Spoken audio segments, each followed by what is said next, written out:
Hey everybody, welcome to the Tatum Chicken Condo video podcast. This week we've got a special treat for everybody. We've got the one and only Drew Carter, one of the founders of Watch Me Grow Ohio. Say hi, Drew. Hello, everyone. And it's a super special treat because if there was ever an urban backyard chicken farmer that we all want to be one day, it would be Drew Carter. Because he's come from and he's come from a lovely city life, you know, the kind we read about in books and watch on TV, and now he's like a full-fledged, all hands in farmer. He knows everything there is to know about animals. He's Dr. Doolittle in the flesh. So I wouldn't say that. Sorry, I just made it up, but you're gonna prove us right. So tell us how you got into chickens, because I love everything about chickens now, and I've only been a chicken mom for like 6 months. So tell us how you got into it. Tell us why you got into it. I lost my mind. I was like, yay, that means we're right on track. I was, I bought some land, and then, I had dogs at the time, and I was like, it'd be cool if I had some chickens. Like I'm a city guy, so what I mean, it was all new to me, and I'm like, maybe I should get some chickens. And then I was like, all right, so I'm gonna go get a few. I thought I'd get like a couple. They're like, no, you need to buy 6 at a time. I'm like, all right. Well, I ended up buying 12. Okay. But yeah, so that's and then 12, eventually turned into 20, and eventually I think the most I ever had was like 47, 50 chickens. So. Wow. Okay, there's so much that goes with that. Number one, where did you get them from? Because we got them from, now I can't think of the name of the farm. It's in Missouri, I want to say, and you can only buy 6 at a time. Mm-hmm. 2, did you get roosters in your pack? And did you start having babies on your farm, or did you just start buying more chickens? Well, originally I got my chickens from Rural King. It's a store, and my first chickens, it was I had like leghorns and silkies. Okay. Because my girlfriend at the time was like, "Oh, this is cute." I know they're like the poodle Yorkie of chickens. Yeah. So we had it was just a straight run. Like I didn't really know what was what, and we ended up having 2 roosters. So they're both the silky. We had 2 silky chickens, and they're both roosters. Oh wow. At the beginning, so. Did you want roosters, or was it a surprise? Not really, because I just wanted hens. I wanted eggs, mm-hmm. And but it was a surprise. But then if you have a rooster on your property, you're kind of like, it feels like a farm, because you hear the cock-a-doodling everywhere, and you're like, okay, now I'm really doing this farm life for real. So it was interesting. That'll do it. Yeah. Now you said you're not necessarily within city limits, so you don't have a rooster ordinance like most cities do. No, I don't. So I'm like right outside the city, and we can pretty much do what we want here. And it's Ohio, so you can have tigers if you want. That's kind of crazy. But you guys have chicken-friendly neighbors then. Yeah, and plus I have a lot of property, so I have a little over 10 acres, and my house sits like way back off the road. So the chickens pretty much stay on my property, and one of my neighbors they have chickens, so they might go over there and visit. Okay. And I had a peacock, so my peacock will be over there most of the time, back and forth. But oh yeah, you'd have a farm. You have a petting zoo. Do you have a tiger? No, I don't. And I looked it up. I was like, oh, they're not that expensive. I'm not getting a tiger. You are right. We'll check back next year. You're like, I have 3 tigers now. Yeah. Well, very good. What made you pick leghorns? And well, you said why you picked the silkies, but what made you pick the leghorns? Or have you discovered other breeds that you like more than others? Yes. So after I got the leghorns, I went right away, and I got more. So I'm pretty sure I had golden comets too, and they were all around the same. I had them all around the same time, probably like a couple weeks apart. because I wanted brown eggs. But I think when I went to go get chickens, they were sold out of everything but the leghorns and the silkies. So I was like, I want some chickens today. You know what I mean? So I got the chickens, and then I'm like, all right, I'm gonna need brown. I want a mixture of eggs, so I got the golden commons, and then I learned about Americanas and all the colors. Like, so you know, I just start buying chickens. Have you had Easter eggers yet? Yes, yeah, those are. I guess some people call them Americanas, and then some people call them Easter eggers. So Yeah. I've had them, and sometimes they lay green eggs, and then some of the Yeah. chickens lay bluish eggs. So yeah. That's what I'm very tempted to do that, to get one, just to get the different color eggs, because I find that fascinating. But I don't mind watching other people's pictures of their eggs. Yeah. We have, when we had 7, 2 of them turned out to be roosters. And so we rehomed those last week. But we have 5 black Australorps, which they're 5 angry black women that just run around our neighborhood and in our backyard, fussing at each other and fussing at me. And yesterday they decided to come up the stairs and get me out of my house because I was late with their snack. So that's just how pushy they've become. Your chickens are spoiled. Yes, and they're they're part of their environment. They go get what they want. So what are some of the challenges that you've come across that that you've seen across the board? Because you've been doing this for 6 years. Yep. So I've been doing this for 6 years now, and I've had those chickens that you have. I had one. I love it. They lay beautiful eggs. You know what I mean? I really like the dark brown eggs. Yeah, we haven't gotten any yet. We're hoping. And I had one of those, but the challenge is predators where I'm at. So, Okay. you know, you're battling everything from hawks to like stray dogs.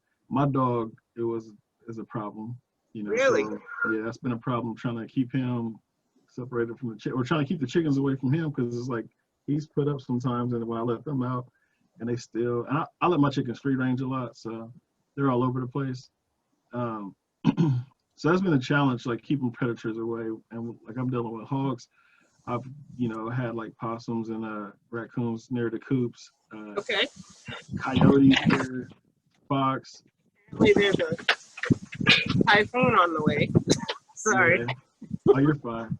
But so just dealing with that, and then like another challenge was the smell. Like I don't know when you have a lot of chickens and you have your coops and your run, and when it rains, that smell. So I use like lime and stuff to cover up that smell, to knock it out.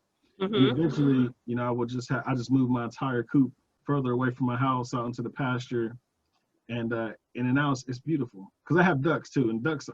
Oh my goodness. Ducks get on my nerves, but I've heard.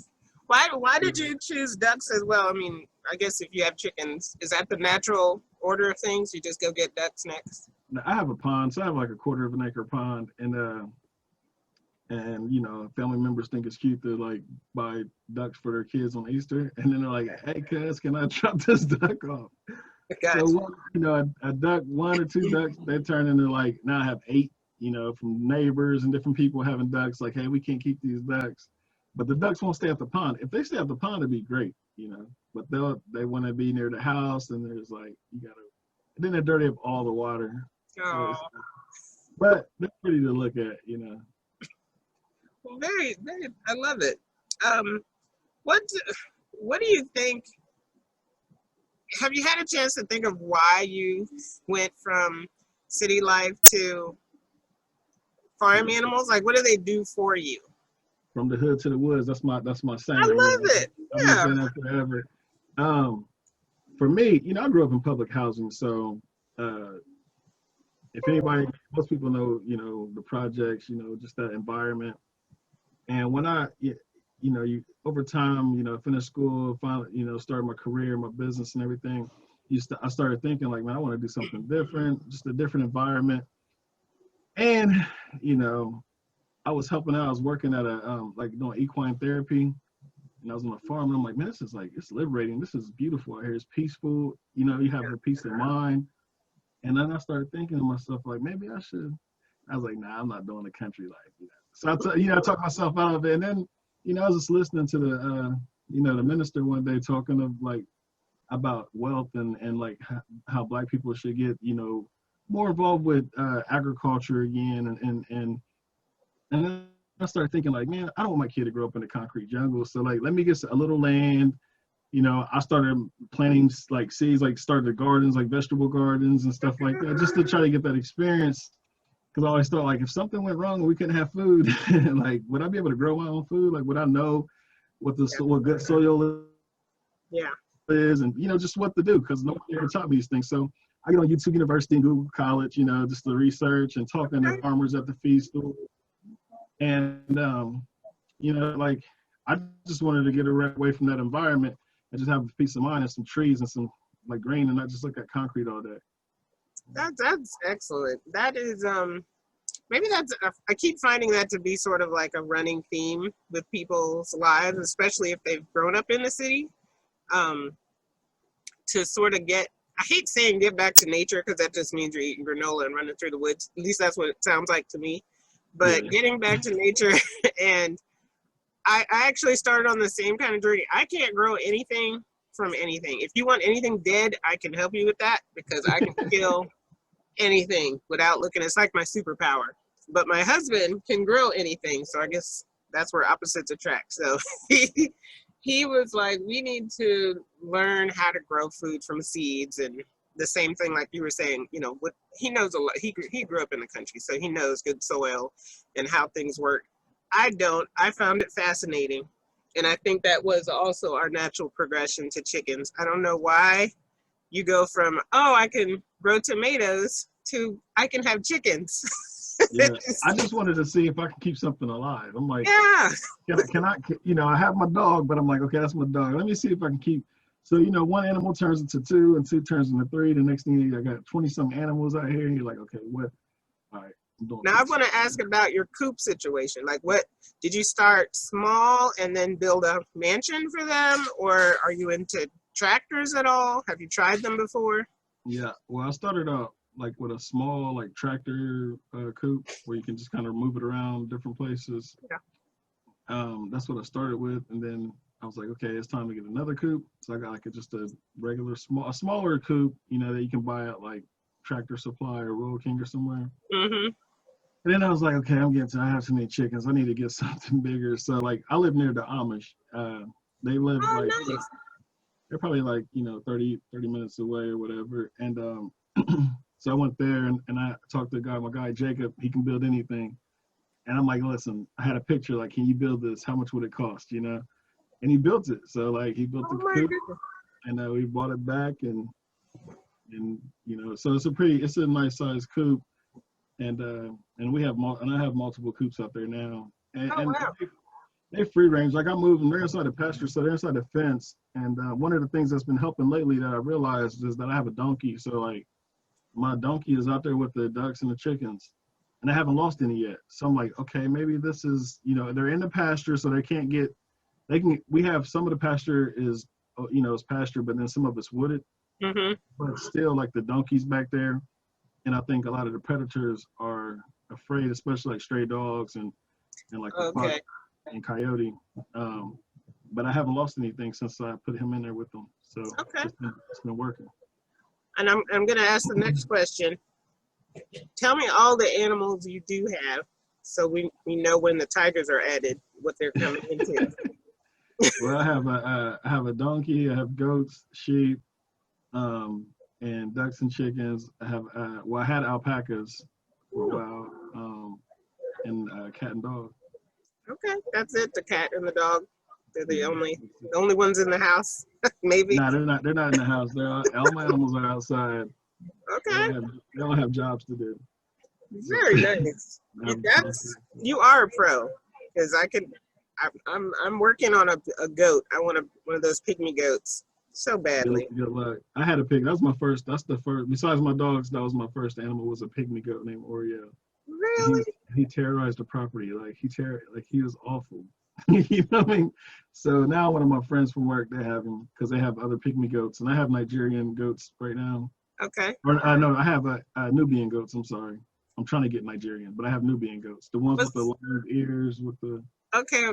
It's a dairy goat, and I have some of those, and I have baby doll sheep, and like a wet. It's called a wetland sheep.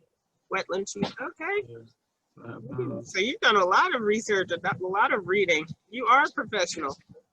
I'm not a professional. I'm struggling. There's something behind your name. We're gonna come to you with questions. Because I'm just learning, and I bought a lot of animals for our youth group too. So Watch Me Grow Ohio is an agriculture and entrepreneurship group, and we work with primarily like the inner city kids. Mm-hmm. You know, most of the kids like from my old projects, like at-risk youth, and we bring them out to the farm, and they get to work. So they're shearing animals, like they're getting to cut the sheep's wool, and they're working with the alpacas, and they're actually growing crops, and they take the crops that they raised here, and they take the eggs and stuff from the farm, and they take it to the farmers market and sell it. And at the end of the program, they split the profits between all the kids in the group. And then West Banco, one of the banks here, they teamed up, so they'll match whatever they make. And then they open up these kids' bank accounts, so they learn how to manage their money. I think we had like 75 kids in our program, and now we're building urban gardens in the inner city. So like in my old area, it's called North End. It's like a historical Black area in Portsmouth. We're building community gardens there. Wow. It's costing us like 50 grand to build this garden. We're going to be raising crops, running programs through there. They have a greenhouse on site. So, I grew up eating processed foods and, whatever you got trying to save a dollar. But we want to be able to provide people with organic fresh produce. Yeah. And work with a lot of the local farmers, come down and get their meat there.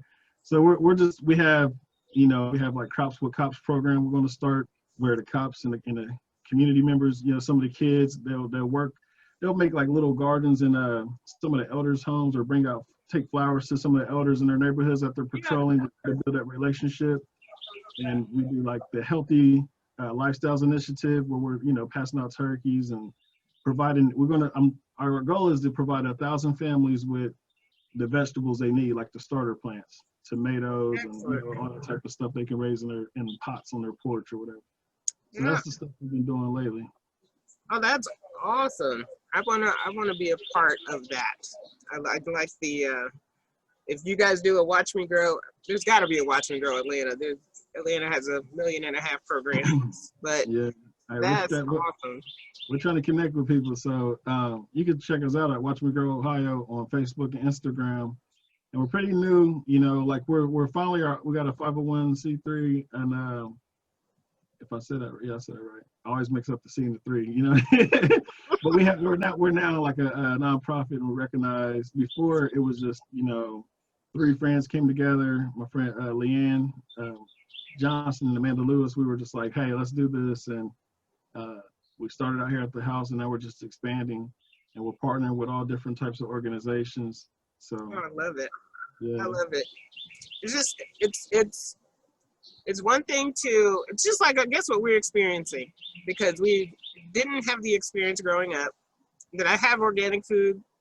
Probably. When people from the islands would come over, they had to cook with organic foods. But seeing it in your own house, watching it grow, you have a better appreciation. I have a better appreciation for how tomatoes are supposed to taste. I personally hate tomatoes unless they come from my garden. I will eat them off the plant. It's amazing the difference in the texture, like the taste, and you realize, like, hold on, why is this food lasting so long that I bought from the store, and everything else is like, yes, I would have. We picked something and put it on the counter, and I just forgot about it, and I don't think it lasted 2 days before it was, doing what it's supposed to do. And I said, that's funny, because there's something from the store right next to it that looks brand spanking new. I know, it's kind of scary. But and it tastes different. You feel different. The energy is different. And now with animals, we bought chickens for eggs as well, but they're so relaxing, especially with the pandemic happening. And then being able to teach that to people who don't have access to it all the time, and passing that on, that's a legacy that, you know, I think every human needs to know anyway. I Yeah, think it and used to be.